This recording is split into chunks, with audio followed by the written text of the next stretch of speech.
दोस्तों, हम रोज एक नया टॉपिक लेके आते हैं और उसके बारे में आपको इन्फॉर्म करते हैं। उसकी कोई ना कोई बीमारी उठाते हैं जो कि लड़कियों में कॉमन है और जो कि टीनेज गर्ल्स में कॉमन है या रिप्रोडक्टिव एज की लड़कियों में कॉमन है। तो आज भी हमने एक ऐसा ही टॉपिक उठाया है जिसका नाम है पॉलीसिस्टिक ओवरियन डिजीज। और स्पेशली हम ये डिजीज कर रहे हैं 18 से 45 साल की उम्र की औरतों में, जो कि रिप्रोडक्टिव एज मानी जाती है। डॉक्टर, जैसे तो हम आज बात कर रहे हैं पॉलीसिस्टिक ओवरियन डिजीज के बारे में, सबसे पहले तो हमें ये बताया कि पॉलीसिस्टिक ओवरीज होती क्या है। Polycystic ovarian disease, in short हम इसको PCOD या PCOS कहते हैं, जो कि ज़्यादा कॉमनली लोगों को इस बारे में पता है कि तुम्हारा डायग्नोसिस क्या है, किसी से पूछोगे PCOD है। तो PCOD means polycystic ovarian disease. In this disease ovary में ओवुलेशन या एग टाइम से नहीं बनता है, टाइम से बनने के बजाय थोड़ा डिलेड होता है ओवुलेशन। कई बार वो एग रिलीज नहीं हो पाता, ओवुलेशन नहीं हो पाता because of some problems in hormonal milieu. तो वो छोटे छोटे सिस्ट वहाँ बन जाते हैं। Instead of becoming a full grown egg, it becomes 8 to 9 mm 10 mm cyst बनते रहते हैं ओवरी में। तो वो प्रोसेस वहीं रुक जाता है, एग नहीं रिलीज होता, प्रोसेस वहीं रुक जाता है। तो नेक्स्ट पीरियड भी नहीं आते, प्रोलॉन्ग साइकिल्स हो जाते हैं और ओवुलेशन कभी नेक्स्ट साइकिल में हो जाता है, फिर बाद में कभी नहीं होता। ये बार बार रिपीटेडली ऐसे ही होता रहता है। तो वो ओवरी में एग की जगह छोटे छोटे सिस्ट बने हुए दिखते हैं अगर हम अल्ट्रासाउंड में देखें तो इसलिए इसका नाम है पॉलीसिस्टिक ओवेरियन डिजीज। जी, जब एग हमारे रिलीज नहीं हो पाते, वो सिस्ट बन जाते हैं, तो उसे हम कहते हैं पॉलीसिस्टिक ओवेरियन डिजीज। तो डॉक्टर, ये कितनी कॉमन बीमारी है? अगर हम 18 से 45 साल की उम्र की औरतों में ही देखें तो कितने केसेस आ जाते हैं? आजकल तो ज़्यादा कॉमनली देखा जाता है। मे बी लाइफस्टाइल चेंजेस हैं बहुत सारे यंग गर्ल्स में, और फूड हैबिट्स चेंज हो गई हैं, जंक फूड और ये सब ज़्यादा खाते हैं लोग, तो ये इसका प्रेवलेंस भी थोड़ा बढ़ गया है। 15-20% के करीब देखा जाता है इन जनरल पॉपुलेशन। और जरूरी नहीं है हर पॉपुलेशन में जितने लोगों में ये बीमारी है सबको कुछ ना कुछ सिम्टम्स हो। Like 3 to 5% of the normal females they can have this problem, but still they can be asymptomatic. मतलब उनमें जरूरी नहीं है कि कुछ प्रॉब्लम आए पॉलीसिस्टिक ओवरीज की वजह से। तो ये ओवर द टाइम इंक्रीज हो गई है बीमारी, इसके केसेस आने इंक्रीज हो गई है, या ये कह सकते हैं कि पिकअप हो जाती है जल्दी। अल्ट्रासाउंड अवेलेबल है आजकल, पेशेंट्स जल्दी आ जाते हैं हम लोगों के पास दिखाने के लिए, क्योंकि इसकी प्रॉब्लम यही रहती है कि पीरियड्स ठीक से टाइम से नहीं आते, डिले होके आते हैं लोगों को। या अगर इस एज में देखा जाए 18 ईयर्स एंड बियॉन्ड, अगर प्रेगनेंसी वाली स्टेज में देखा जाए तो उसमें प्रेगनेंसी होने में दिक्कत आ रही होती है, तो कुछ ना कुछ प्रॉब्लम की वजह से हमारे पास लोग आ जाते हैं। तो इंफ्रास्ट्रक्चर भी, इक्विपमेंट्स भी बहुत इंपॉर्टेंट, हाँ, इम्प्रूवमेंट हो गया, तो diagnosis pickup is relatively better.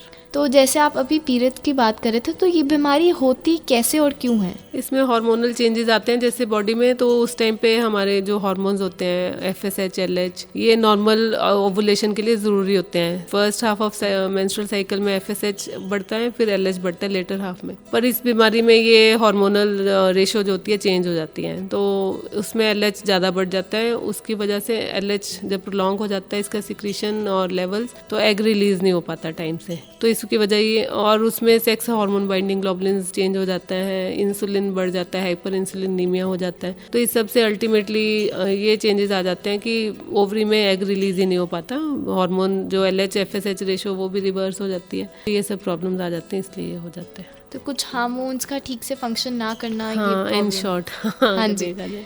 तो क्या सिम्टम्स और साइंस है जिससे लोग पहचान सकें? सिम्टम्स देखो, जिस एज में 14 to 15 ईयर्स में सबको पीरियड आने शुरू हो जाते हैं। उसके बाद कई लड़कियों को विद इन 1 or 2 ईयर्स तो सबको नॉर्मल पीरियड आने, एवरी मंथ या 28 to 35 डेज साइकिल होते आते हैं। पर कई लोगों को 45 डेज to 3 months 6 months ऐसे भी पीरियड इतनी लेट होके आते हैं, अगर वो अपने आप पीरियड आने की वेट करें कोई दवाई लिए बिना। तो इस हालत में अगर 45 डेज से ज़्यादा भी पीरियड प्रोलॉन्ग होते रहते हैं बार बार, साल में एक बार हो जाए तो कोई दिक्कत नहीं है, पर अगर हमेशा ही 45 डेज से ज़्यादा साइकिल आता है या 3 months भी नहीं आता विदाउट एनी मेडिकेशन, तो ये एक कॉमन सिम्टम होता है जिसके लिए पेशेंट हमें दिखाने आते हैं। फिर ये वेट गेन भी इसमें ज़्यादा हो जाता है, और वेट गेन की वजह से हार्मोन्स फिर डिस्टर्ब हो जाते हैं सारे, तो उसकी वजह से दोबारा से पॉलीसिस्टिक ओवरीज बनने के चांसेस बढ़ जाते हैं। So it is like a vicious circle, मतलब weight gain, polycystic ovaries, then amenorrhoea, another weight gain. तो ये इसलिए वेट गेन का भी एक इसमें इम्पॉर्टेंट रोल है।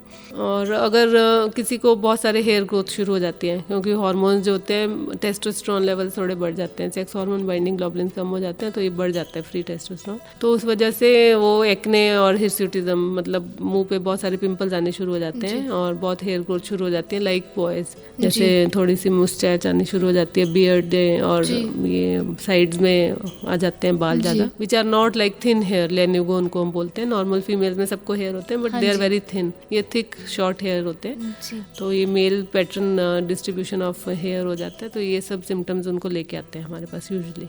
तो जैसे कि आपने बताया कि रेगुलर पीरियड्स एक उसका मेन कारण है, फिर वेट गेन आपने बताया और अब नॉर्मल हेयर ग्रोथ लड़कों की तरह, मतलब पतले बाल नहीं, मोटे थोड़े बाल आना जैसे आपने बताया, तो वो सब कारण हो सकते हैं। तो अब हम जानते हैं कि इसका डायग्नोस कैसे करते हैं, और स्पेशली अगर हम रिप्रोडक्टिव एज की बात करें औरतों में तो उनमें कैसे होता है इसका डायग्नोसिस। एक तो सिम्टम्स के बेसिस पे ही हम लोग यूजुअली कर लेते हैं कि इसको पॉलीसिस्टिक ओवरीज हो सकती हैं। कंफर्म करने के लिए अल्ट्रासाउंड होता है, अल्ट्रासाउंड में दिख जाता है आराम से रेडियोलॉजिस्ट को कि ये ओवरी जो है it is a thick ovary, heavy ovary, more than the normal size, और उसमें वॉल्यूम ओवरी का बढ़ जाता है, और पेरिफ्री अरेंज्ड सिस्ट होते हैं जिनको लाइक नेकलेस बोलते हैं, नेकलेस पर्ल नेकलेस की तरह साइड साइड पे ओवरी के बाहर की तरफ छोटे छोटे सिस्ट बन जाते हैं, जो कि एग नहीं बनता, रिलीज नहीं होता, तब वो छोटे सिस्ट जो शुरू में हमने बात की जी। तो ये तो डायग्नोस्टिक हो जाता है अल्ट्रासाउंड पे। फिर हार्मोन चेक कर सकते हो आप, FSH, LH, oestradiol, testosterone levels, ये सब चेक कर सकते हैं हम। और उसके अलावा हम इसको अल्ट्रासाउंड और ये सब इनफर्टिलिटी अगर पेशेंट को हो रहा है, जैसे प्रेग्नेंट नहीं हो रही, शादी हो गई है, प्रेगनेंसी नहीं हो रही, कई बार पीरियड्स नॉर्मल होते हुए भी PCOD हो सकता है जी। तो उस कंडीशन में जब वो दिखाने आते हैं तो हम ड्यूरिंग रूटीन वर्कअप जब इन्वेस्टिगेट अल्ट्रासाउंड वगैरह करते हैं तो उसमें भी दिख सकते हैं कि पॉलीसिस्टिक ओवरीज है। तो सबसे पहले तो सिम्टम से ही पता चल जाता है, फिर नहीं तो कंफर्म करने के लिए अल्ट्रासाउंड हार्मोनल प्रोफाइल जी।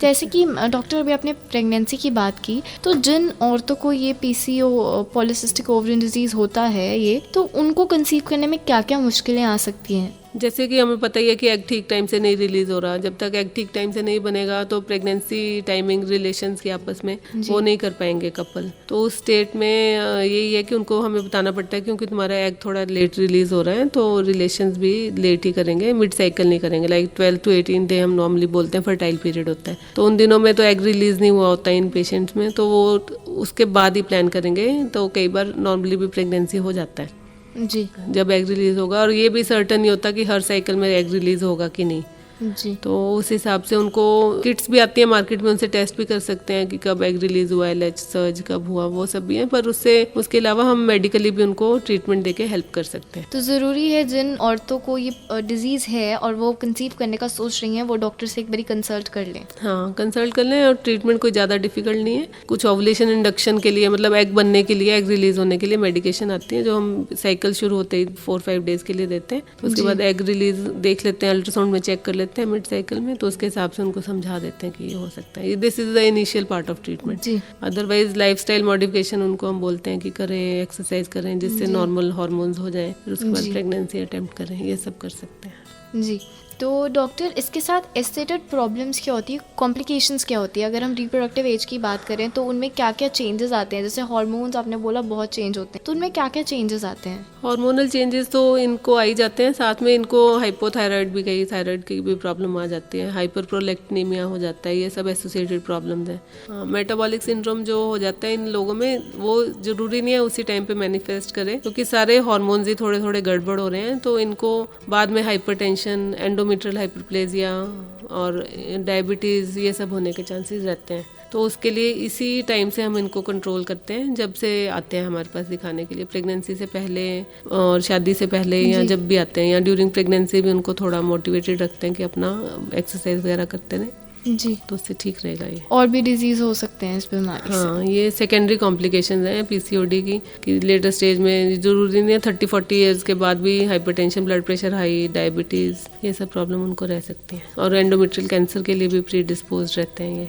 अगर अनट्रीटेड रहे तो काफ़ी डेंजरस बीमारियां भी हो सकती हैं इससे। तो डॉक्टर अगर हम बात करें इसके ट्रीटमेंट की, तो वो कैसे किया जाता है?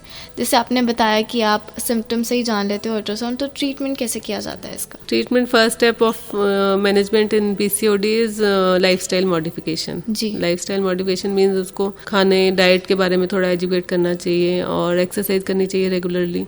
तो उससे काफ़ी लोगों को हेल्प हो जाता है। अगर हार्मोन्स नॉर्मल आने शुरू हो जाए विद एक्सरसाइज, तो जैसे पेरिफेरल कन्वर्जन ऑफ एस्ट्रोजन वगैरह नहीं होता, ये सब करेंगे तो ठीक हो जाएगा, ओवुलेशन टाइम से होना शुरू हो जाएगी जी। अगर इन सब से नहीं उनको फ़र्क पड़ रहा है या रिप्रेगनेंसी प्लान कर रहे हैं, फिर हम उनको मेडिसिन शुरू कर सकते हैं। अनमैरिड में कॉन्ट्रासेप्टिव पिल्स जो हैं रेगुलर करने के लिए साइकिल पीरियड्स वो हम देते हैं, वो फर्स्ट लाइन ऑफ मैनेजमेंट है। और जैसे मैंने बताया हाइपर इंसुलिनीमिया हो जाता है तो उसको ट्रीट करने के लिए मेटफॉर्मिन एक ड्रग है which is usually given for diabetic patients, पर वो इस डिजीज़ में भी हेल्प करती है और बेसिक पैथोलॉजी जो है उसको ठीक करती है, तो ये भी हम देते हैं। और ये एंटी मतलब ओबीज पेशेंट्स के लिए भी हेल्प करती है, थोड़ा वेट भी कम हो जाता है इससे।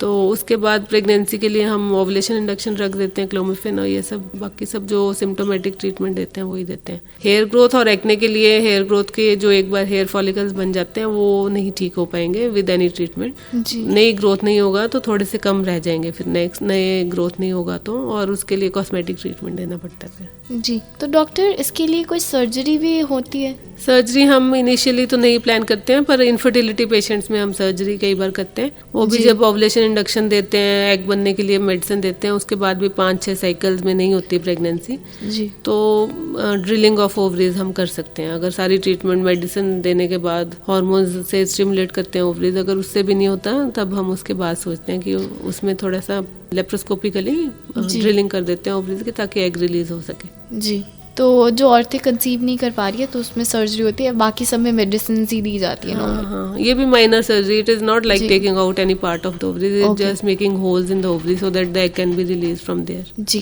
तो माइनर सी सर्जरी है, वैसे मतलब बहुत सिंपल ट्रीटमेंट है इसका, दवाइयाँ दी जाती है और सर्जरी होती है बहुत कम केसेस में, वो भी बहुत सिंपल सर्जरी। तो जैसे कि डॉक्टर आपने बताया था कि लाइफस्टाइल में चेंजेस कराए जाते हैं, तो इसका प्रिवेंशन कैसे किया जाता है? तो लाइफस्टाइल थोड़ा रिलेटेड होता है, कैसे होता है लाइफस्टाइल? तो हर बीमारी का इलाज आजकल first line of management is lifestyle modification. मतलब उसमें तुम्हें डाइट में अपना ये जंक फूड बहुत नहीं खाना है, ऑयली फूड नहीं खाना है जिससे वेट गेन करो और फिर से एस्ट्रोजन बढ़ जाए और ये सब प्रॉब्लम आए, एग नहीं रिलीज हो। सेकेंडली एक्सरसाइज करनी है रेगुलरली, मतलब 30 minutes day for 5 days a week minimum. Brisk walk अगर कर सकते हो तो, और जिम अगर जाते हो तो it is very good, gymming कर सकते हो। वेट कम करना है आपको जैसे भी आप कर सको, डाइट कंट्रोल करो। एंटी ओबेसिटी डाइट चार्ट आता है जिसमें हालांकि आपको डायबिटीज़ नहीं है, जिसमें हम यूजुअली डाइट चार्ट प्रिस्क्राइब करते हैं। ये एंटी ओबेसिटी डाइट चार्ट्स होते हैं, कैलोरीज लिमिट कर देते हैं खाने के लिए, तो वो ले सकते हो आप। तो ये सब करोगे तो ठीक हो जाएगा। वेट अगर कम कर लोगे तो मोस्ट प्रोबेबली आपके पीरियड्स ठीक ही हो जाएंगे। जी, तो डाइट में आप क्या प्रेफर करते हैं कि क्या खाना चाहिए? Normal healthy well balance diet, fruits खाने चाहिए और खाना खाओ टाइम से। ये पिज़्ज़ा और ऐसे फर्मेंटेड फूड्स विद प्रिजर्वेटिव्स, ठीक है, और बहुत वेट गेन करने वाले आइसक्रीम्स और ये सब कैंडीज, ये सब नहीं खाना। मतलब पैक्ड फूड ना खाएं, प्रिजर्वेटिव्स खाएं?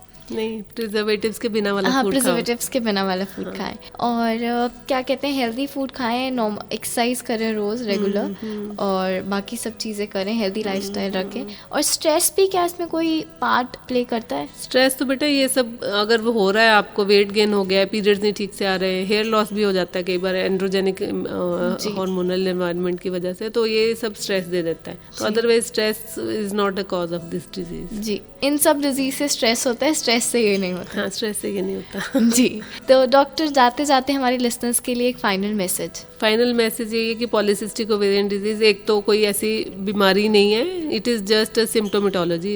मतलब आपको कोई सिम्टम है, उसके लिए आप हमें दिखाने आते हो तो हम डायग्नोज करते हैं आपको पॉलीसिस्टिक ओवेरियन डिजीज। और इसमें ऐसे कोई ओवरी में सिस्ट नहीं बने होते जिनको कि सर्जरी करके निकाला जा सके। बहुत लोगों को ये कॉन्सेप्ट होता है कि मेरे सिस्ट अब कम हो गए हैं कि ज्यादा हो गए हैं पहले से। तो ये जो सिस्ट बनते हैं, ये फ्लूइड होता है इसमें, छोटे से 1 सेंटीमीटर से भी कम छोटे होते हैं ये सिस्ट। तो उसमें पानी भरता रहता है, 2 to 3 मिलीमीटर के होते हैं, तो वो फ्लूइड एब्जॉर्ब होता रहता है और नया बन जाता है उसकी जगह पे। तो सो वी कैन नॉट से कि आपके सिस्ट बढ़ गए हैं कि कम हो गए हैं जी। और इसको अर्ली, जब भी आपको लगता है कि पीरियड्स नहीं ठीक से आ रहे हैं या शादी के बाद कंसीव करने में प्रॉब्लम आ रही है, तो डॉक्टर को दिखाओ। इनिशियल मैनेजमेंट से बहुत लोगों का ठीक हो जाता है और वो अगर नहीं ठीक होता तो मेडिसिन हम देंगे आपको। प्रेगनेंसी में भी दवाई कंटिन्यू कर सकते हैं, उसका कोई प्रॉब्लम नहीं। प्रेगनेंसी भी हो जाती है, पर थोड़ी हेल्प चाहिए होती है मेडिसिन की। डॉक्टर आपका बहुत बहुत शुक्रिया, आप इतने कीमती टाइम टेबल में से, इतना टाइट शेड्यूल होता है आप लोगों का, उसमें से आप आए और हमें इतनी अच्छी जानकारी दी। उम्मीद है कि हमारे जो भी लिसनर्स को डाउट हो इसके बारे में वो क्लियर हो चुके हों और वो हेल्प कर सके आगे, और वो डॉक्टर को कंसल्ट कर सके अगर उनके पास कुछ ऐसे साइंस और सिम्टम्स हैं। बिल्कुल।